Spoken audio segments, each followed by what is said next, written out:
All right, stop right there. Close out of that late night Zillow spiral for the next few minutes, because the first half of 2026 is officially in the books. And everything that you know about the Denver real estate market just got a reality check. So if you've been tracking housing market trends from the sidelines, waiting for a total crash so you can buy a mansion in Cherry Creek for the price of a used Subaru, I'm sorry to burst your bubble. That ship hasn't just sailed, it's currently in another zip code. But if you're trying to navigate buying a home in Denver right now, your window of opportunity just cracked open. We've got a massive split screen reality happening across the Denver metro area. In this Denver real estate market update, we are tackling the exact questions that our clients ask us every day. Is it a buyer's market? Is it a seller's market? And what are the actual homes for sale in Denver doing behind the sensationalized media headlines? Well, in this video, we aren't giving you the polished corporate fluff. We're breaking down the official June 2026 data from REcolorado, revealing the exact Denver housing inventory numbers as of July 1st, and diving deep into the economic forces from the Fed to local employment that dictate living here in Denver. For those of you new to the channel, I'm Zac Nelson. And I'm Kathy Nelson. We are the Nelson team. For well over 50 years combined now, we've been helping people buy, sell, and invest right here in the Denver metro area. We've seen the booms, we've seen the busts, and we've seen everything in between. And that means we have the historical perspective to tell you what's happening in the first half of 2026 requires strategy, not panic. The market is moving in a more deliberate pace, and you need a surgical approach, whether you're looking at Adams County, Jefferson County, or somewhere in between. Let's look at the cold hard facts from the June data. The median closed sales price across the 11-county Denver metro area landed at $614,000. Now, that is up exactly 1% year over year and completely unchanged from May. So what does that plateau tell you? It tells me the days of wild, double-digit price spikes are safely behind us. Prices are steady, not falling, but they're flatlining seasonally. Sellers are realizing they can't just slap on arbitrary, hopeful number on a listing and watch a line form at the door. Exactly. But the buyers who are out there are highly intentional. Pending listings actually hit 3,867, which is a 2% increase year over year. Even with new listings dipping by 3% to 5,754, demand is holding firm for the properties that deserve it. That's the key word. And look at the pace. The median days in MLS held steady at 19 days, exactly unchanged from June of last year. But Zac, we have to make the big distinction here because 19 days is a blended number across the entire metro area. Right. If you look under the hood, detached single-family homes are finding buyers in an average of just 14 days. Meanwhile, attached properties like condos and townhomes are sitting for a median of 34 days, and a lot of those we see are even sitting longer. It is literally a tale of two markets right now in Denver. And because the market is acting completely differently depending on where you look, general numbers only take you so far.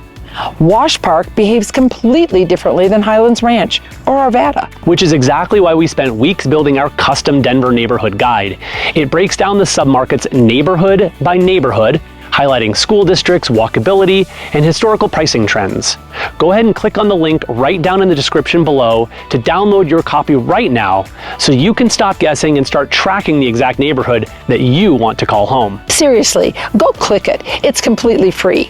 Now let's get back into the inventory shift that just happened on July 1st. Let's talk about choice. As of July 1st, 2026, total active inventory across the Denver metro footprint sits at 12,508 listings. Now that is down 9% compared to July of last year, and that gives us about 13 weeks of total supply. I know some people hear that inventory is up from the historic lows of the pandemic and think we are oversupplied. Well, let's just inject some historical perspective here into that conversation. The long-term average for June and July inventory in Denver is over 15,000 listings. We're still 16% below normal historic levels. Exactly. We're nowhere near the distressed highs of the 2008 crash when we had over 31,000 homes sitting on the market. The absolute biggest reason inventory isn't skyrocketing, well, it's the rate lock effect, something that we've talked about before. Homeowners with a 3% or a 4% mortgage are still aggressively clutching onto those loans like a golden ticket, refusing to list unless a major life change forces their hand. But for those buyers, those 12,508 homes mean you don't have to make a life-altering decision in 4 minutes on a Saturday morning. You can actually walk through a property in Littleton or Arvada, think about it over dinner, and write a calculated offer. Okay, let's tackle the macroeconomics, because the first half of 2026 has been a game of economic chicken between the Federal Reserve and inflation. The Fed has dug their heels into this higher for longer stance, which has effectively cemented mortgage rates in the low to mid 6% range, to the chagrin of many. Right now, a 30-year fixed is hovering right around 6.4%. And let's be honest, the psychological shock of 6% rates has finally worn off. Buyers have gone through the 5 stages of grief, accepted that 3% isn't coming back, and moving forward. Because at the end of the day, you can't raise a growing family inside a low interest rate if the house doesn't fit your life anymore. What's really keeping the Denver market stable is our local employment economy. Our tech sectors, aerospace industries, and local medical infrastructure are keeping the high-wage jobs right here. That employment strength acts as a massive floor for home values. But the absolute most critical trend of the first half of 2026 is the explosion of seller concessions. Data from the past quarter shows that a staggering 62.9% of all closings in the Denver metro included a seller concession, with a median of $10,000 handed back to the buyer. Let me say that again, $10,000 handed back to the buyer. Think about that. Nearly 2/3 of sellers are paying to help buyers buy down their interest rates or cover their closing costs. It's a total game changer. It means your effective interest rate during your first few years of ownership can be significantly lower than the headline rate. It's something that we are personally seeing with our clients, both buyers and sellers, on a daily basis. So if we take a massive step back and analyze the first 6 months of the year, what are the actionable trends we need to focus on? First, condition of property is the ultimate currency. We are seeing a massive divergence in how properties are being treated based on presentation. If a home is turnkey, beautifully staged, and crisp, it's still provoking minor bidding wars and leaving the market in 2 weeks. But if it has deferred maintenance, old carpet, or looks like a weekend project, buyers are flat out ignoring it or punishing the seller with aggressive price reductions. Second, the attached product market is where the extreme deals live. Because of massive HOA jumps in local HOA insurance premiums and lingering litigation issues across the metro, condos and townhomes are accumulating significant days on the market. So if you're a first-time home buyer or an investor looking for pure cash flow or equity capture, the attached market is giving you unprecedented negotiational leverage right now. Third, the submarket divergence is real. You cannot treat Denver as one big monolith. High-demand luxury pockets like Cherry Creek, Hilltop, and Wash Park are continuing to see robust cash buyers and minimal price flexibility because affluent buyers want premium lifestyle communities and will pay for it.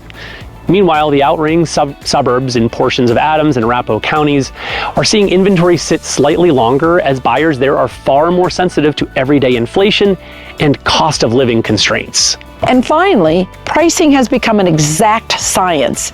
The aspirational pricing strategy, where you price a home based on what your neighbor got at the absolute peak of the market, will land your house straight on the stale listing pile. You have to price dynamically for the buyer standing in front of you today, not the ones from 2 years ago. Navigating this mid-year shift isn't about guessing where the market is going. It's about looking at the hard data for your exact street and neighborhood. We are out here on the bricks every single day. If you want a clear, honest assessment of what your home is worth or what your buying power looks like, just give us a call, send us a text, or drop a comment below. And make sure to hit that subscribe button so you don't miss out on our hyper-local neighborhood spotlights. And again, please do comment because we will respond. Once again, I'm Zac Nelson. And I'm Kathy Nelson. We'll see you in the next neighborhood.